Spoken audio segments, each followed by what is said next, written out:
Hello, Morongo Basin and listeners around the world online at Z107.7fm.com. This is your Z107.7 local news for Friday, June 14th, 2024. In honor of Juneteenth, the federal holiday marking the emancipation of slavery, Women of Color Global 29 will be hosting a celebration on Saturday in 29 Palms. Reporter Heather Clisby spoke with the organization and joins us with this story.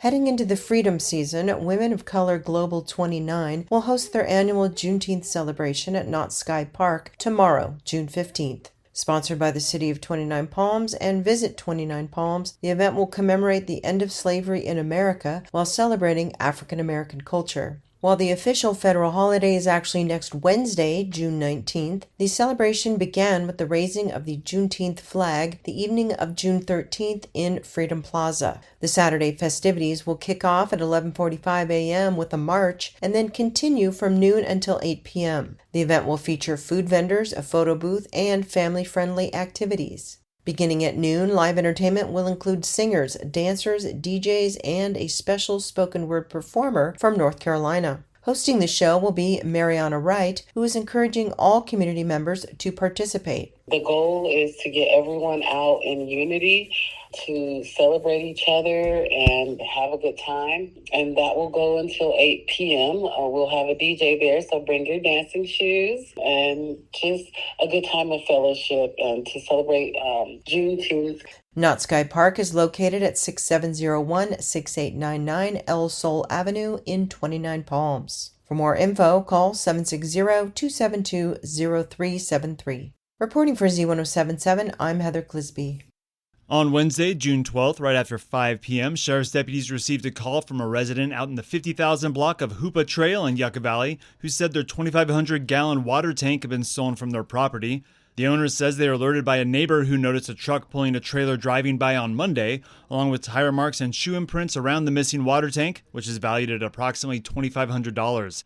If you have any information on the water tank, which went missing from the 50,000 block of Yucca Trail on Monday in Yucca Valley, you can contact the Morongo Basin Sheriff's Station at 760-366-4175.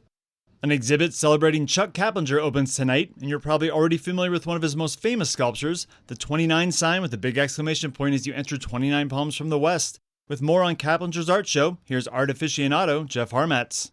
An exhibition of the work of Chuck Caplinger is having an opening tonight at Desert General in 29 Palms. Caplinger is an 85-year-old resident of 29 Palms, perhaps best known for the 29 sign that sits on the hillside just off the highway. He is also the artist behind 4 murals throughout the city, including Desert Storm Homecoming and Victory Parade, along with Roadrunner and Lizard. Desert General is showing a selection of Caplinger's oil paintings, and they're holding a reception for the show today from 5 p.m. to 7 p.m. The show will remain up until August 31st. Desert General is located in the Corner 62 building, located at 63552 29 Palms Highway. Reporting for Z107.7, I'm Jeff Harmatz. It's going to be warm tomorrow, so if you're looking for a great way to cool off, the Friends of the Joshua Tree Library are holding a book sale on Saturday from 9 a.m. to 3 p.m. Come on in and beat the heat with some cool deals on books and DVDs starting at 50 cents each, with paperback books a dime and children's books a quarter. All proceeds go back into the Joshua Tree Library, which supports their special programs such as the Summer Reading Program. The library is located right off Park Boulevard, 1 block north of Highway 62 in downtown Joshua Tree, and it is air-conditioned. The High Desert Beekeepers Association will be meeting tomorrow at noon. They have a pretty sweet topic for June: how do you extract honey? Bring your bee stories and adventures to share and learn what's in bloom in our desert and what's going on in the hive. Michael Shamhart of the High Desert Beekeepers says bring your questions and be prepared for multiple answers, ideas, and opinions from their growing number of beekeepers. He also added that beekeepers who would like to be notified of opportunities to capture feral bees that are swarming or to do removals from structures, you can contact him at the meeting or via phone. We'll have that on our website. That's the High Desert Beekeepers Association meeting tomorrow at noon at the Nourishing Tree, which is located at 62057 29 Palms Highway in Joshua Tree. Old Town Yucca Valley's Rainbow Stew will be hosting their monthly flute circle tomorrow from 4 to 6. Reporter Gabriel Hart joins us with a brief history of the Native American flute and what you can expect when you stop by the monthly gathering. Believed to be invented by American indigenous people, one narrative of its origin tells the story of a woodpecker pecking holes in its hollow branches searching for termites. When the wind blew, people nearby would hear its natural music. Native American flutes are played by directing air into one end, though it is not strictly an end-blown flute, since the sound mechanism uses a fipple design, using an external block that is fixed to the instrument, resulting in a two-chamber design. Facilitated by Bill Shamhart, the circle is open to all ages, all skill levels from beginner to virtuoso, and all kinds of flute.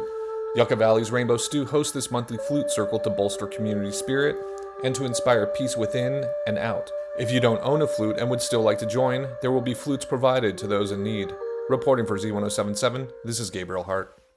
Tonight at Tortoise Rock Casino, a tribute to rock and roll with Rock Revisited, when rock ruled the airwaves. This electrifying show pays homage to the classic rock music that dominated FM radio during the 1970s and 80s, featuring all your favorite artists and their biggest hits. You'll hear classic tracks from Kansas, Night Ranger, Whitesnake, Cheap Trick, Heart, Mr. and many more. So grab your air guitar and get ready to sing along to every word. This is a show you won't want to miss. That's tonight starting at 8 p.m. at Tortoise Rock Casino. Admission is free. And finally, the town of Yucca Valley is exploring opportunities to revive its BMX track facility, which is located on Sage Avenue behind the Yucca Valley Community Center. Since 2016, the track was leased to a local nonprofit organization who discontinued operations in August of last year. The town is exploring options for reopening the track, and anyone interested in taking on the role of track operator can contact the city with their qualifications, as well as a plan for managing a local nonprofit BMX organization. BMX rose to popularity in the early 1970s, and it's still a popular sport for adults and kids ascended on dirt, asphalt, or jump tracks that are popular here in Southern California. If you're interested in helping get the Yucca Valley BMX track back open, you can find contact information at this story at Z107.7fm.com. And that's your local news. You can hear local news 7 times a day, 7 days a week at 7, 8, 9, noon, 4, 5, and 6. If you hear local news happening, send it to tips at Z1077fm.com. Reporting out of Joshua Tree, California, alongside the award-winning Z1077 news team, I'm Robert Hayden.